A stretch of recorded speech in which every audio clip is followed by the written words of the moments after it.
And we are happy to announce that we will be able to exit the fund program come next year.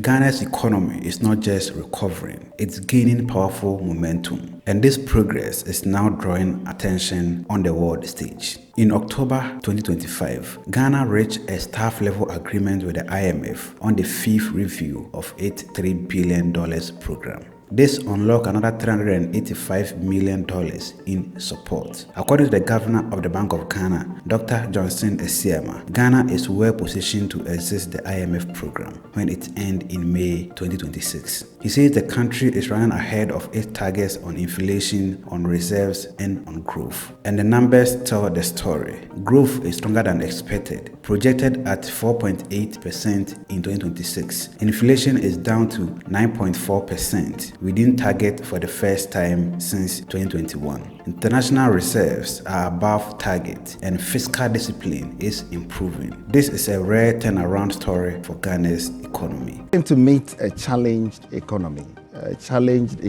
in the sense that, remember we had the domestic debt, issue in 2022. Fiscal policy was highly expansionary. It led to us exiting the international financial markets. There was resort to domestic financing. You remember all the sovereign downgrades that we had to suffer. And so we came into office with lots of liquidity, high inflation, exchange rate that was, depreciating widely. And I remember when we came in, there was talk about whether we should, cancel the program altogether. There were doubts as to whether we would be able to, carry on with the program and end it. But I'm happy to say that 8 months down the road, we have turned the corner. Ghana is back. Inflation, we met it at nearly 24%. Currently, it's down to 9.4%. We have seen a strong rebound in growth. We are running ahead of program targets for the year on almost everything. You name it, inflation, reserves build up, economic growth, we are running ahead.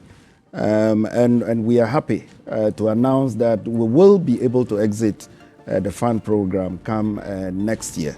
So, what's next? Well, the IMF Managing Director, Kristalina Georgieva, says lasting growth depends on stability, reforms, and innovation. That means keeping fiscal discipline, cutting red tape, and empowering private sector to create jobs. We know private sector handles uncertainty better. So unlock private sector growth for economies to deliver more jobs and better livelihoods.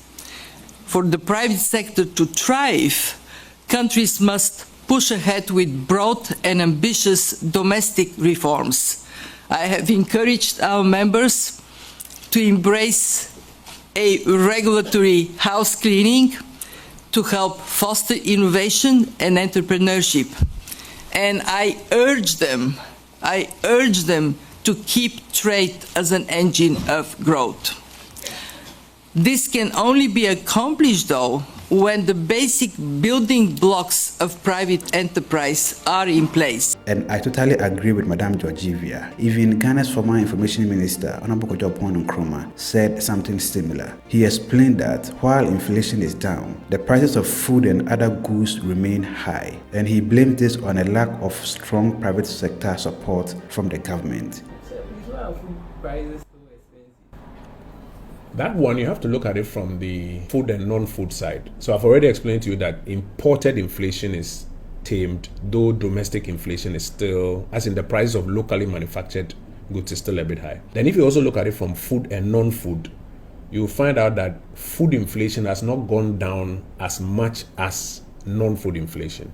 The reason is that the things that cause food inflation, so how are farmers getting inputs, fertilizers, fuel, for preparing their land, etc., transportation of food items, the margins that market queens, etc., are putting on it, storage problems, all of those ones have still not been solved. So food inflation is not taming as quickly as non-food inflation is taming. So that's why you see that food prices are still not lower per se, despite even the seasonalities. This is my last question. What are some of the things we can do to make prices cheaper in the economy? I think generally what all governments have to do is not just about NDC government, but all governments. What all governments have to do is to ensure that, for example, on the domestic side, locally manufactured goods, support is given to industry. Are they getting cheaper electricity? Is labor cost cheaper? Are raw materials cheaper? So that the final product will be cheaper. Then you and I, when we are buying, prices won't be rising that much. And then on the food side, like I mentioned, the things that go into food production and transportation and storage, the governments also have to tackle it so that food inflation also doesn't rise. The IMF program ends in May 2026, as I indicated earlier. But for Ghana, this isn't just an exit, it is a graduation, a transition towards a stronger private sector-led economy that stands on its own foundation. This is more than numbers, it's a story of resilience, reforms, and renewal. The future is bright, and the future is Ghana. And that is all for today's episode. Please let us know your thoughts and suggestions on this in the comment section below. My name is Sheriff Haruna, and this is AS1 Report. Have a joyful life and see you in the next one. Macrao.